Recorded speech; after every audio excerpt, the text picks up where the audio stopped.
नमस्कार, मैं रविश कुमार। आप सभी दर्शकों का इस खास कार्यक्रम में बहुत बहुत स्वागत है। दोस्तों, आज हम आपके लिए एक ऐसी ब्रेकिंग न्यूज़ लेकर आए हैं जिसका दशकों से इंतजार किया जा रहा था। अगर आपके घर में कोई बुजुर्ग हैं जो पेंशन पर जीवन गुजार रहे हैं या फिर आप खुद किसी पेंशन योजना से जुड़े हैं, तो ये खबर सीधे आपकी जेब और आपके भविष्य से जुड़ी है। ये कोई मामूली अपडेट नहीं है, बल्कि एक ऐतिहासिक फैसला है जिसने देश के करोड़ों पेंशन भोगियों की जिंदगी बदल कर रखती है। चाहे बात निजी क्षेत्र के उन कर्मचारियों की हो जो EPS 95 के तहत पेंशन पाते हैं, या फिर केंद्र सरकार के आला अधिकारियों की, रिजर्व बैंक के पूर्व कर्मचारी हों या नाबार्ड और बीमा निगमों से जुड़े लाखों परिवार, सभी के लिए खुशखबरी का अंबार लगा है। आज के इस विश्लेषण में हम आपको हर एक बदलाव से रूबरू कराएंगे। हम बताएंगे कि नई पेंशन राशि क्या है, ये बढ़ोतरी कब से लागू होगी और सबसे अहम, इसके पीछे सरकार की क्या मंशा है। हम उन नए नियमों पर भी चर्चा करेंगे जिन्हें हाल ही में मंजूरी मिली है। तो अगर आप चाहते हैं कि पेंशन से जुड़ी हर छोटी से छोटी बात सबसे पहले और सबसे सटीक आप तक पहुंचे, तो इस वीडियो को अंत तक जरूर देखिए। और हाँ, चैनल को सब्सक्राइब करना मत भूलिएगा। साथ ही इस वीडियो को उन सभी रिश्तेदारों और दोस्तों के साथ शेयर कीजिए जिनके लिए ये जानकारी किसी वरदान से कम नहीं है। चलिए शुरू करते हैं उस सबसे बड़ी खबर से जिसने निजी क्षेत्र के हर उस कर्मचारी की आंखों में नमी ला दी जो सालों से इसी पल का इंतजार कर रहा था। EPS 95 पेंशन योजना, 7,000 रुपए का सपना हुआ साकार। दोस्तों, जब भी देश में निजी क्षेत्र की पेंशन की बात आती थी तो वो थी न्यूनतम पेंशन राशि। पिछले कई सालों से ये राशि महज 1,000 से 1,500 रुपए के आसपास थी। सोचिए, आज के इस महंगाई के दौर में 1,000 रुपए का क्या मतलब रह जाता है? दवा का एक पैकेट या 2 दिन का राशन? एक वृद्ध इंसान के लिए जिसने पूरी जिंदगी मेहनत की हो, उसके लिए ये राशि न तो उसकी दवाइयों के लिए काफी थी, न ही उसके घर के चूल्हे के लिए। लेकिन दोस्तों, वो दिन आखिरकार आ ही गया। हाल ही में जो ब्रेकिंग न्यूज सामने आई है, उसके मुताबिक EPS 95 के तहत मिलने वाली न्यूनतम पेंशन राशि में ऐतिहासिक बढ़ोतरी की गई है। अब ये राशि बढ़कर 7,000 रुपए प्रति माह हो जाएगी। जी हां, आपने बिल्कुल सही सुना। 7,000 रुपए ये कोई साधारण बढ़ोतरी नहीं है। ये उन लाखों परिवारों की जिंदगी बदलने वाला फैसला है जो आज तक इस मामूली राशि पर गुजर बसर करने को मजबूर थे। ये फैसला साफ करता है कि आखिरकार नीति निर्माताओं ने पेंशन भोगियों की लंबे समय से चली आ रही पीड़ा को सुना और उसे दूर करने का बीड़ा उठाया। आखिर क्यों जरूरी थी ये बढ़ोतरी? इस बढ़ोतरी की जड़ें बहुत गहरी हैं और ये कहानी आज से नहीं बल्कि 1995 से शुरू होती है। जब EPS 95 योजना शुरू हुई थी तब 1,000 रुपए की कीमत आज के 1,000 रुपए से बहुत अलग हुआ करती थी। उस समय ये राशि एक छोटे परिवार की बुनियादी जरूरतों जैसे राशन, पानी और कपड़े लत्ते के लिए पर्याप्त समझी जाती थी। मगर समय बीता और महंगाई रफ्तार पकड़ती चली गई। दूध, दही, सब्जी, अनाज, कपड़ा, मकान का किराया और सबसे बढ़कर इलाज का खर्चा आसमान छूने लगा। ऐसे में पुरानी पेंशन राशि से गुजारा करना नामुमकिन सा हो गया।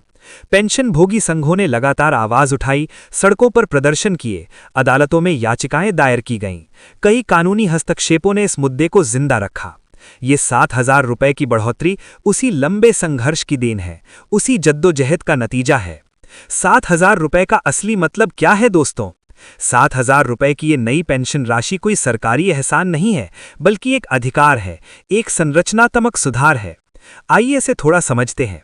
अगर कोई पेंशन भोगी किसी छोटे शहर, कस्बे या देहात में रहता है तो पहले मिलने वाले 1,500 रुपए और अब मिलने वाले 7,000 रुपए के बीच का ये फासला उसके जीवन में जमीन आसमान का अंतर पैदा कर सकता है। अब वो बिना किसी के सामने हाथ फैलाए अपनी जरूरी दवाइयां ले सकता है, अपने घर के लिए पूरा राशन ला सकता है, थोड़ा बहुत बचाकर अपने पोते पोतियों को खुश भी कर सकता है। ये बदलाव उसके जीवन में आत्मसम्मान, स्थिरता और एक नई उम्मीद लेकर आएगा। वित्तीय पहलुओं के अलावा ये फैसला देश के सामाजिक सुरक्षा ढांचे में आम आदमी का विश्वास भी मजबूत करता है। ये संदेश देता है कि बुढ़ापे में भी देश अपने नागरिकों का साथ नहीं छोड़ता। इस फैसले से सबसे ज्यादा फायदा किसे होगा? ये बढ़ोतरी मुख्य रूप से उन कमजोर वर्गों के लिए वरदान साबित होगी जिनकी गणना की गई पेंशन फिलहाल 7,000 रुपए से कम है। इसमें भी सभी लोग शामिल हैं जिन्होंने कम वेतन पर लंबे समय तक काम किया और जिनका पेंशन योगदान भी कम रहा। मगर इसका लाभ सिर्फ मूल पेंशन भोगियों तक ही सीमित नहीं है, इसका विस्तार उनके परिवारों तक भी होगा। विधवा पेंशन और आश्रितों को मिलने वाली पारिवारिक पेंशन में भी इस बढ़ोतरी का असर साफ दिखेगा। जो विधवाएं अपने पति के निधन के बाद आधी पेंशन पर निर्भर थीं, उन्हें भी अब बड़ी राहत मिलेगी। उधर जिन लोगों की पेंशन पहले से ही 7,000 रुपए से अधिक है, उन पर इस फैसले का कोई असर नहीं पड़ेगा। इससे साफ है कि सरकार का लक्ष्य सबसे कमजोर और जरूरतमंद तबके को सीधे तौर पर सहायता पहुंचाना है। ये रकम आपके खाते में कैसे पहुंचेगी? अब सबसे अहम सवाल ये है कि ये बढ़ोतरी आपके बैंक खाते में कैसे और कब पहुंचेगी। ईपीएफओ ने इस विशाल कार्य को अंजाम देने की जिम्मेदारी ली है।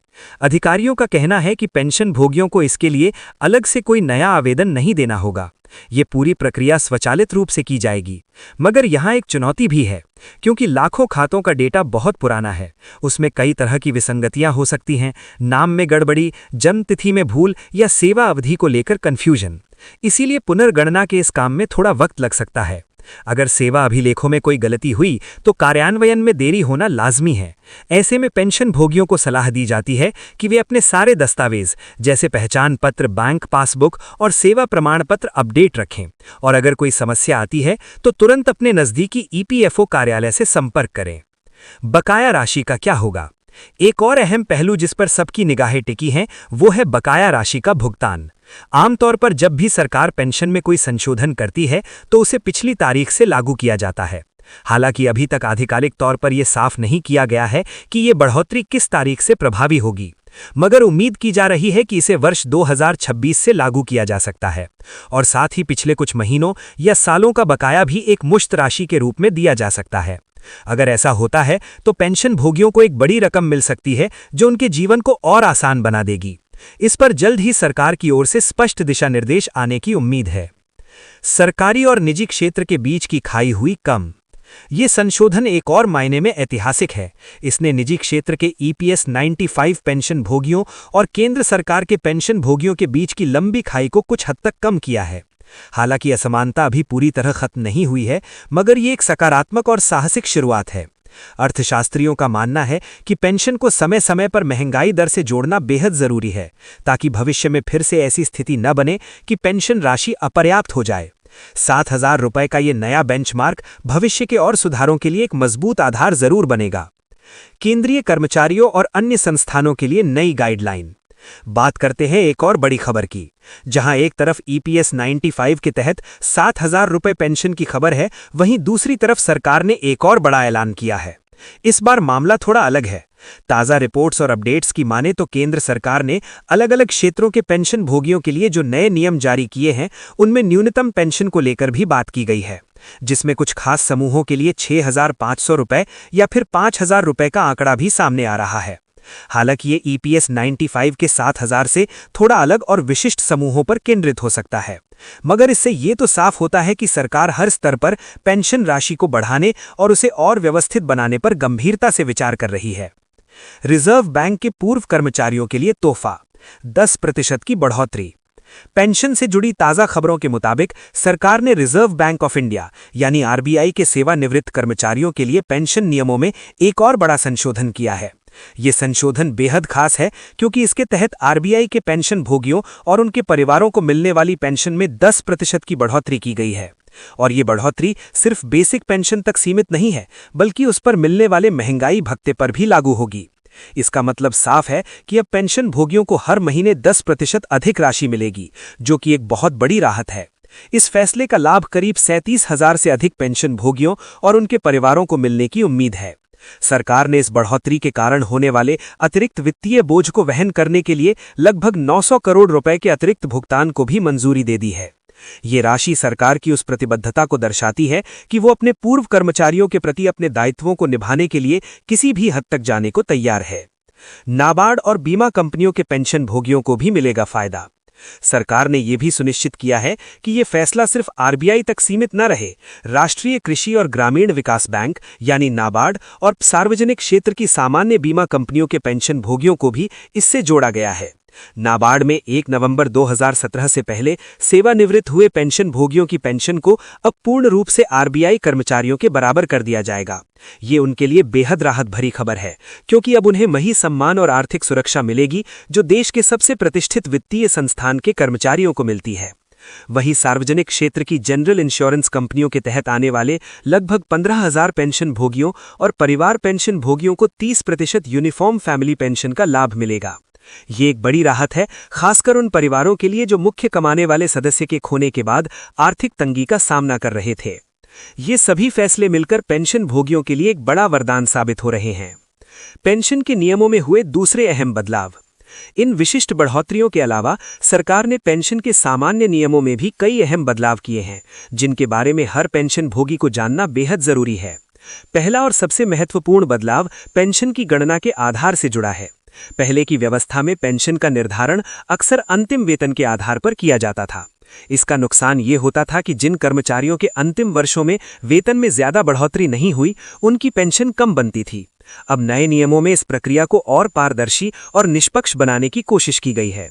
साथ ही पेंशन के दुरुपयोग को रोकने और पात्रता को स्पष्ट करने के लिए भी कई नियम बनाए गए हैं, ताकि असली हकदारों तक लाभ पहुंचे और